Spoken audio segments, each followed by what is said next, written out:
9월의 첫 주일입니다. 교회력으로는 하나님의 창조의 섭리와 은총을 기념하는 창조절기가 시작되었습니다. 최근에 우리가 살아가는 세상과 우리 사회는 여러 가지로 몸살을 앓고 있습니다.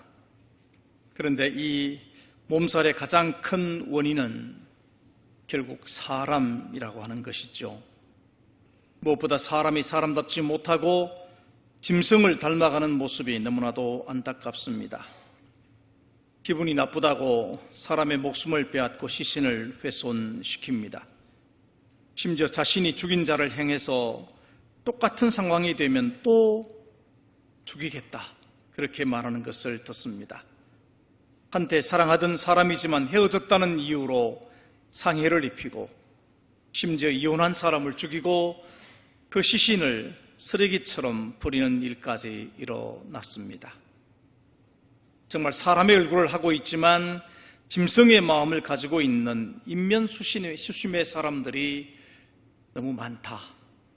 안타까운 그런 세대에 살고 있습니다. 최근에 온 세상을 걱정스럽게 한 대화재가 있습니다. 지구 산소의 5분의 1을 감당하고 육지 내 동식물의 15%가 살고 있다고 하는 아마존 열대우림이 불타고 있습니다. 계속해서 불이 타고 있지만 또 여러 나라에서 도움을 주겠다고 말하지만 또 그것마저도 거절하고 있는 정말 어려운 그런 상황이 지속되고 있습니다. 이 사건 역시도 깊숙이 들여다보면 결국 인간의 탐욕적인 세계 경제 구조가 자리를 잡고 있습니다. 인간성과 인간의 사명을 상실해 가고 있는 이 시대의 혼란 속에서 우리는 다시 한번 창조절기를 맞이한 것입니다. 그리스도인된 우리는 거듭해서 하나님의 창조 질서를 생각하고 세상과 인간을 창조하신 하나님의 깊으신 뜻이 무엇인지 묻고 고민해야만 할 것입니다. 주님을 찾아온 니고데모에게 주님께서 사람이 거듭나야 하나님의 나라를 볼 수 있다고 말씀을 하셨습니다. 그런데 니고데모는 이렇게 말하죠. 어떻게 사람이 모태에 두 번째로 들어갔다가 나올 수 있습니까? 라고 반문합니다. 주님은 분명히 말씀하셨습니다. 거듭나야, 다시 말하면 위로부터 나야 한다라고 말을 했지만 니고데모는 거듭난다는 말을 다시 사람에게서 나는 것으로 이해를 했습니다. 이에 주님은 물과 성령으로 거듭나야 곧 하나님께로부터 나야 참 생명이 되고 참 하나님의 사람이 될 수 있다 말씀하셨습니다. 이제 우리는 위로부터 난 사람이 되어야 하고 이미 위로부터 난 사람이 되었습니다. 훼손되지 않는 자연의 모습을 우리가 마주하게 될 때 느끼는 감정이 있습니다. 여러분 산에 가시든지 아름다운 자연을 보면서 무엇을 느낍니까? 자연의 질서와 흐름은 인간이 정복하거나 변화시켜야 할 대상이 아니라는 것입니다. 자연은 이미 하나님의 창조 질서 안에서 너무도 자연스럽게 생존하고 평화를 누리고 있습니다. 우리는 그것들을 바라보면서 인간도 하나님의 창조 질서 안에 있다는 것을 깨닫게 되고 하나님의 창조 질서를 겸손하게 받아들이고 그 질서를 따라 살아갈 때 삶의 참 의미를 발견하고 참 평화를 누릴 수 있다는 것을 깨닫게 되기도 하는 것입니다. 그러니까 문제는 우리 자신을 아는 것입니다. 인간의 본질과 의미와 현실을 분명히 아는 것이 중요합니다. 우리 인간의 진정한 모습은 어떤 모습입니까? 어디에 있습니까? 종교개혁자 칼빈이 남긴 유명한 말 가운데 이런 말이 있습니다. 이것이 없이는 결코 삶을 살 수 없는 중요한 두 가지 지식이 있다. 하나는 하나님께 대한 지식이고 다른 하나는 자신에 대한 지식이다. 그런데 하나님께 대한 지식이 없이는 자신에 대한 지식도 가질 수 없다. 하나님의 창조 질서와 섭리를 믿고 살아가는 그리스도인은 인간의 진정한 모습은 하나님의 형상에 있다는 것을 고백하고 살아가는 것입니다. 여러분, 창세기가 전해주고 있는 인간의 참모습은 무엇입니까? 첫 번째로 인간은 흙으로 만들어진 존재라고 하는 것입니다. 창세기 2장 7절은 이렇게 말씀을 하십니다. 여호와 하나님이 땅의 흙으로 사람을 지으시고 생기를 그 코에 불어 넣으시니 사람이 생명이 되니라. 그래서 예레미야는 말하기를 인간은 하나님, 다시 말하면 토기장의 손에 잡혀있는 진흙처럼 하나님의 손에 담겨져 있는 진흙 존재다, 그렇게 말을 했습니다. 시편 90편을 보면 인생을 이렇게 노래했습니다. 주께서 사람을 티끌로 돌아가게 하시고 말씀하시기를 너희 인생들은 돌아가라 하셨사오니 주께서 그들을 홍수처럼 썰어가시나이다. 그들은 잠깐 자는 것 같으며 아침에 돋는 풀 같으니이다. 푸른 아침에 꽃이 피어 자라다가 저녁에는 시들어 마르나이다. 여러분, 그렇다면 하나님께서 왜 인간을 창조하실 때 흙으로 만드셨느냐라고 하는 것입니다. 창세기 기록에 따르면 우주 만물을 다 창조하신 다음에 맨 마지막에 사람을 창조하셨습니다. 다르게 말하면 사람을 만들 만한 많은 재료들을 이미 하나님이 만들어 놓으셨다는 거죠. 여러분, 단단하기로 말하면 돌멩이나 강철이 있고, 불변하기로 말한다면 금이 있고, 가치로 따지자면 다이아몬드 같은 보석들이 있습니다. 그런데 하나님은 이 같은 재료를 사용하지 않으시고 흙으로 사람을 만드셨다, 이렇게 말씀하십니다. 하나님은 하나님의 형상을 닮은 인간을 왜 흙으로 지으신 것입니까? 그것은 흙이라는 재료가 가지고 있는 그 특성 속에 인간이 무엇인지, 인간이 무엇이 되어야 하는지의 의미가 담겨 있기 때문입니다. 다시 말하면 흙으로 사람을 지으신 의미 속에 참 사람됨의 뜻이 담겨 있다는 말씀입니다. 첫 번째로 흙은 죽음의 의미를 가르쳐 줍니다. 흙으로 창조된 인간은 언젠가는 반드시 흙으로 돌아가야 한다는 사실을 알고 살아야 한다는 말씀입니다. 이것은 인간의 한계이며 하나님이 부여하신 특징입니다. 이것을 분명히 인식하고 살아가는 사람만이 창조주이신 하나님을 찾고 영원한 것을 소망하며 살아갈 수 있습니다. 창세기 4장 26절을 보면 이런 말씀이 있어요. 셋도 아들을 낳고 그의 이름을 에노스라 하였으며 그때의 사람들이 비로소 여호와의 이름을 불렀더라. 여기 보면 에노스라는 이름을 가진 사람이 비로소 여호와의 이름을 불렀다, 이렇게 말합니다. 왜 에노스가 하나님을 찾고 불렀습니까? 에노스라고 하는 그 이름의 뜻을 보면 그 의미가 분명해집니다. 에노스라는 이름은 죽을 수밖에 없는 존재라고 하는 뜻을 지니고 있습니다. 참, 이름으로 따지면 고약한 이름입니다. 그렇죠? 사람의 이름을 지으면서 너는 죽을 수밖에 없는 존재다, 이런 뜻을 가진 이름을 지어줬다는 것도 놀라운 일입니다. 그러니까 에노스는 자신이 죽을 수밖에 없는 존재임을 깨달았기에 하나님을 찾고 불렀다는 것입니다. 여러분, 실제로 인간의 속성이 그렇습니다. 죽음을 망각하고 죽음을 모르고 사는 사람은 욕망과 정욕에 얽매여서 허무와 두려움 속에 살다가 그 인생을 비참하게 끝내버리는 것입니다.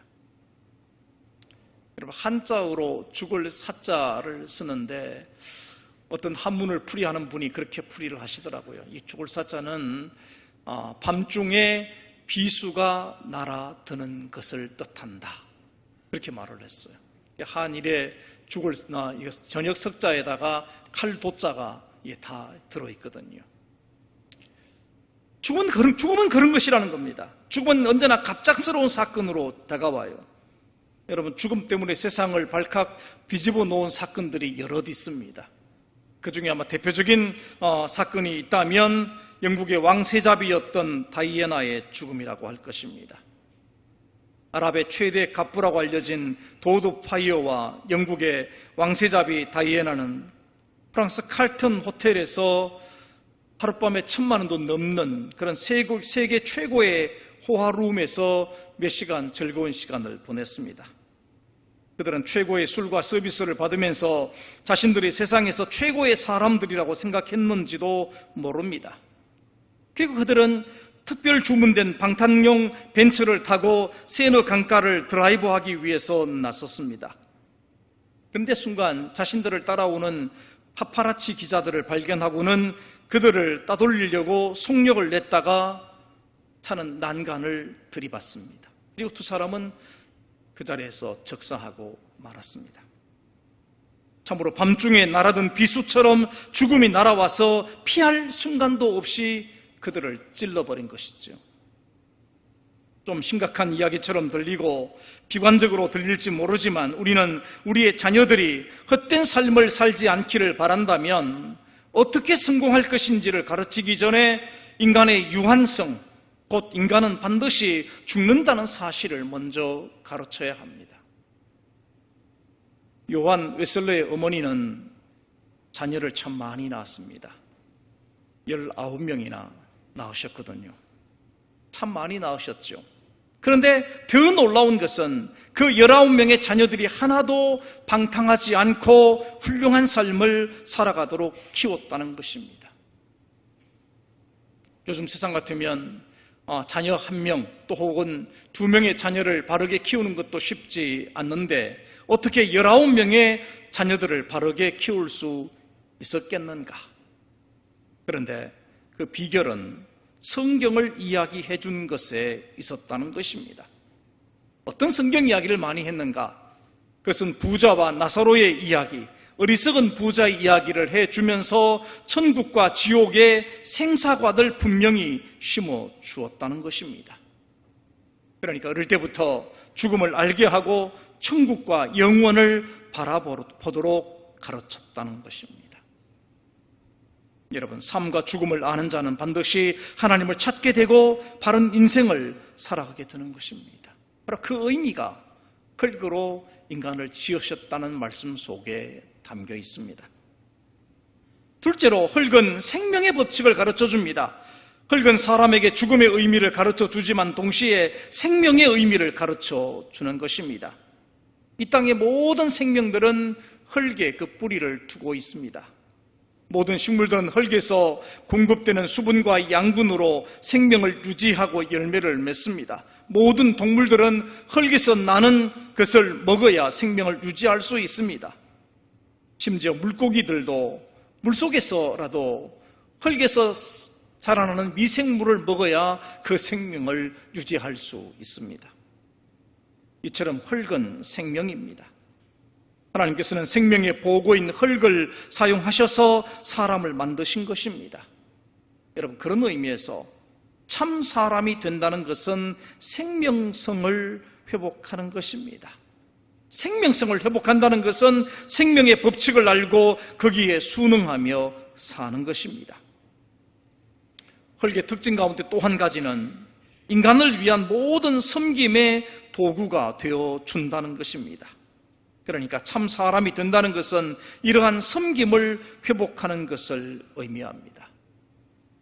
예수님께서 이 땅에 오셔서 자기 자신을 나타내시고 소개할 때 가장 많이 사용하신 단어가 있습니다. 그건 인자라고 하는 단어입니다. 사람의 아들이라고 하는 표현이죠. 왜 예수님께서 인자라고 하신 것입니까? 그것은 스스로 참 사람임을 강조하신 것이고 참 사람이기에 참 생명이 되심을 말씀하신 것입니다. 하나님의 아들이신 예수님께서 참 생명을 나타내시기 위해 흙으로 된 인간의 모습으로 이 땅에 오신 것입니다. 그리고 참 생명으로 살아가셨습니다. 그런데 주님이 살아가신 참 생명의 모습을 한마디로 정리를 한다면 여러분, 그것은 섬김이었습니다. 이 섬김의 삶은 하나님이 인간을 창조하신 목적입니다. 하나님께서 인간을 창조하신 후에 인간에게 부여하신 사역이 있습니다. 그것은 하나님이 창조하신 세계를 섬기라라고 하신 거죠. 피조물의 이름을 붙여주라고 말씀하셨고 다스리고 가꾸고 관리하고 지켜서 보존하는 사역, 곧 섬김의 사역을 인간에게 맡기셨습니다. 예수님은 참 생명으로서 이 섬김의 사역을 위해 오셨습니다. 마태복음 20장 28절을 보면 인자가 온 것은 섬김을 받으려 함이 아니라 도리어 섬기려 하고 자기 목숨을 많은 사람의 대속물로 주려 함이니라. 주님은 섬김의 종으로 오신 것입니다. 요한복음 13장을 보면 주님은 최후 만찬의 시간에 섬김의 모범을 보여주셨습니다. 최후 만찬의 시간에 제자들이 모여 있었지만 아무도 발을 씻겨줄 생각을 하지 않고 있습니다. 왜냐하면 발을 씻어줄 종이 없었기 때문입니다. 이에 주님은 겉옷을 벗으시고 수건을 허리에 두르신 후에 제자들의 발을 씻어주셨습니다. 이것은 참 섬김의 의미를 보여주신 것입니다. 주님은 우리의 발에 먼지만 씻어주신 것이 아니라 십자가의 보혈로 우리의 죄까지도 씻어주심으로써 참 섬김의 사명을 감당하셨습니다. D.L. 무디 목사님은 이런 말씀을 했습니다. 한 사람의 인생을 평가할 때 그가 얼마나 많은 종을 거느리고 살았느냐 하는 것은 중요한 것이 아니다. 중요한 것은 그가 얼마나 많은 사람에게 종 노릇을 했느냐이다. 오늘 우리는 우리가 흙으로 지음을 받은 존재임을 분명히 알아야 합니다. 언제든지 주님이 부르시면 흙으로 돌아가야 합니다. 동시에 생명의 힘으로 다른 이들을 섬기는 삶을 살아가는 것이 인생의 참 모습임을 우리는 기억해야만 할 것입니다. 두 번째로 인간은 영성을 가진 영적인 존재입니다. 창세기 2장 7절을 다시 한번 보십시다. 여호와 하나님이 땅의 흙으로 사람을 지으시고 생기를 그 코에 불어 넣으시니 사람이 생명이 되니라. 이 말씀 가운데 생명이 되었다는 것은 바로 인간이 영적인 존재가 되었다는 것을 의미합니다. 여러분, 인간은 영적인 존재입니다. 성경은 우리를 창조하신 하나님은 영이라고 말씀하셨습니다. 요한복음 4장 24절에 하나님은 영이시니 예배하는 자가 영과 진리로 예배할지니라. 영이신 하나님께서 생기, 곧 영을 불어넣어 주셔서 인간은 영적인 존재가 된 것입니다. 사람은 흙으로 지어진 육체적인 존재이기 때문에 떡이 필요하고 먹을 것과 입을 것이 필요하다는 사실을 주님도 부인하지 않으셨습니다. 그래서 굶주린 무리들을 위해서 오병이어의 기적 같은 놀라운 이적을 행하시기도 하셨습니다. 그러나 주님은 돌덩이를 떡으로 만들라는 사탄의 시험을 단호히 물리치시면서 이렇게 말씀을 하셨습니다.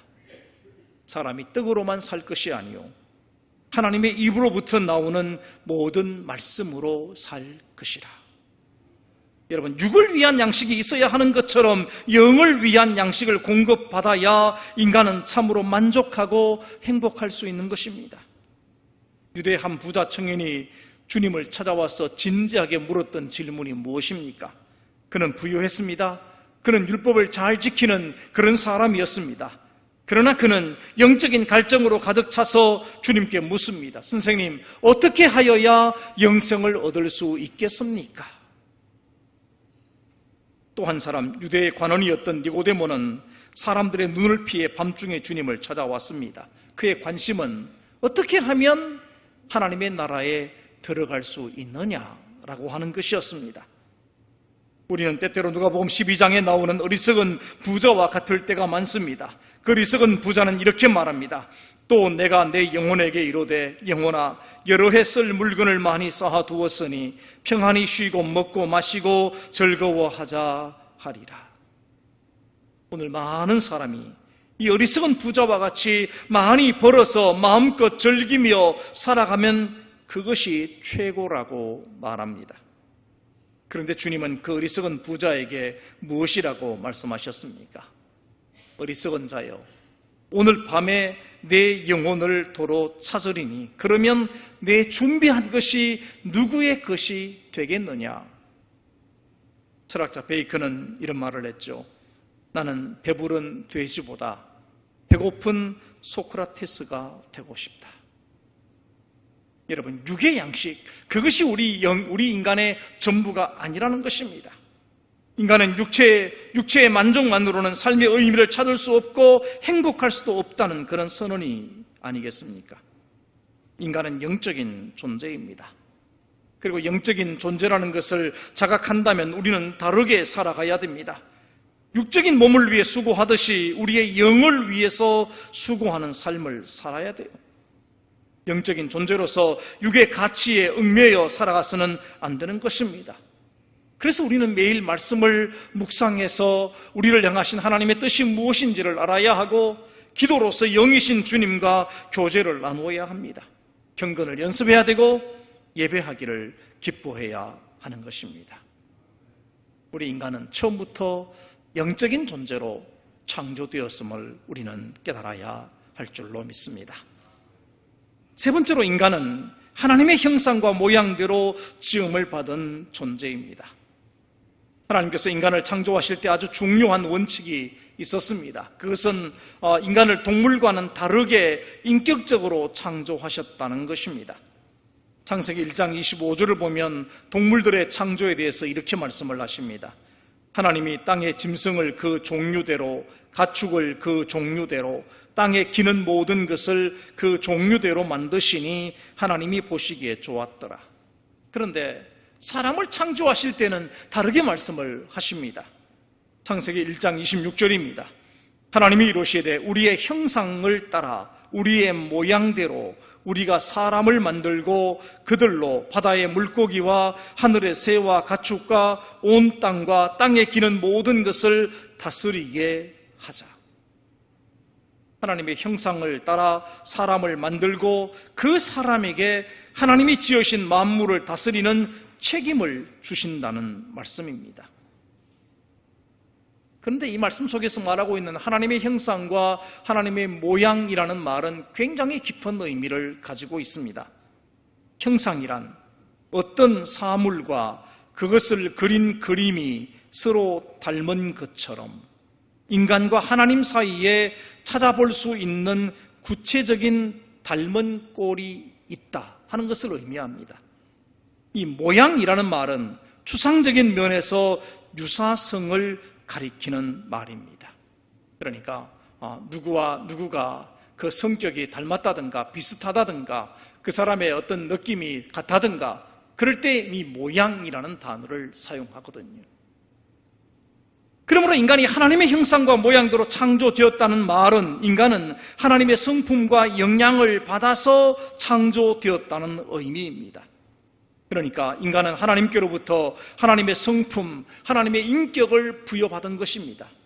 하나님의 성품을 물려받았기 때문에 하나님이 창조하신 피조물들을 다스리는 책임을 인간에게 주실 수 있었던 것입니다. 그러므로 인간과 동물에게 주어진 삶의 모습도 다른 것입니다. 창세기 1장 30절을 보면 또 땅의 모든 짐승과 하늘의 모든 새와 생명이 있어 땅에 기는 모든 것에 내가 모든 푸른 풀을 먹을거리로 주노라 하시니 그대로 되니라. 여러분, 모든 동물들도 생명입니다. 그렇기 때문에 그 생명을 유지할 수 있는 먹을거리를 주셨어요. 그러나 사람에게는 단순히 먹고 번성하라고만 하시지 않으셨습니다. 오늘 본문 28절입니다. 하나님이 그들에게 복을 주시며 하나님이 그들에게 이르시되 생육하고 번성하여 땅에 충만하라. 땅을 정복하라. 바다의 물고기와 하늘의 새와 땅에 움직이는 모든 생물을 다스리라 하시니라. 여러분, 인간은 생명만이 아니라 생기를 지니고 창조되었고 하나님의 형상과 모양, 곧 하나님의 성품과 인격을 지닌 존재로 창조된 것입니다. 그리고 그 인격은 책임이라는 말로 강조되고 있는 것입니다. 그러므로 인간은 책임적인 존재가 되어야 합니다. 이 책임감을 상실할 때 인간은 죄의 종이 되어버리는 것입니다. 여러분, 본래 다스린다 하는 말은 하나님의 권위를 뜻하는 말입니다. 그런데 사람에게 이 다스림의 권위를 주셨습니다. 다시 말하면 그것은 책임 있는 행동을 하도록 명령하신 것입니다. 인간을 도덕적인 존재, 인격적인 존재, 사회적인 존재, 관계적인 존재, 이렇게 부르는 것도 결국은 책임의 인격이 있기 때문입니다. 그래서 우리는 좋지 못한 사람들을 보고 하는 그런 관용구가 있죠. 뭐라고 그럽니까? 무책임한 사람이다.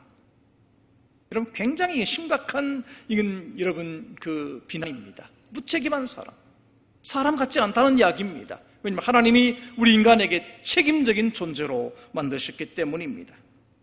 오늘 우리는 육체적인 인간, 곧 욕망을 충족시키는 수준에서 살아가는 사람이 되어서는 안 될 것입니다. 우린 인격적인 인간, 곧 자기 욕심을 다스리고 주어진 삶에 대하여 책임을 질 줄 아는 사람으로 살아가야 합니다. 그것이 곧 우리를 창조하신 하나님의 창조 섭리입니다. 사랑하는 성도 여러분, 오늘 여러분은 여러분 자신을 누구라고 생각하십니까? 우리 자신이 누구인지를 바르게 아는 것이 바른 믿음으로 사는 것이고 바른 인생을 살아가는 것입니다. 우리는 흙으로 만들어진 유한한 존재임을 아셔야 합니다. 그러나 동시에 하나님의 생기를 부여받은 영적인 존재임을 분명히 깨달아야 합니다. 그리고 하나님의 성품을 본받은 인격적인 존재로, 책임적인 존재로 창조되었음을 고백할 줄 알아야 할 것입니다. 창조절기를 시작하면서 다시 한번 하나님의 창조 섭리를 회복하고 하나님의 거룩하신 뜻에 따라서 아름다운 삶을 살아가는 믿음의 사람들이 되시기를 주님의 이름으로 축원합니다. 기도하겠습니다. 거룩하신 아버지 하나님, 하나님의 그 거룩하시고 놀라우신 그 형상과 모양을 따라 사람을 창조하시고 그 속에 하나님의 영을 부어 주셨습니다. 하나님의 영을 받은 영적인 존재로서 우리 인간이 이 땅을 어떻게 사는 것이 하나님의 뜻대로 사는 것인지 깨달을 수 있는 지혜를 허락하여 주옵소서. 하나님의 거룩한 백성답게 살게 하시고 하나님의 백성답게 책임 있는 삶을 살아 하나님의 뜻을 이 땅 위에 이루어가는 믿음의 사람들이 되게 하여 주옵소서. 예수님 거룩하신 이름으로 기도하옵나이다. 아멘.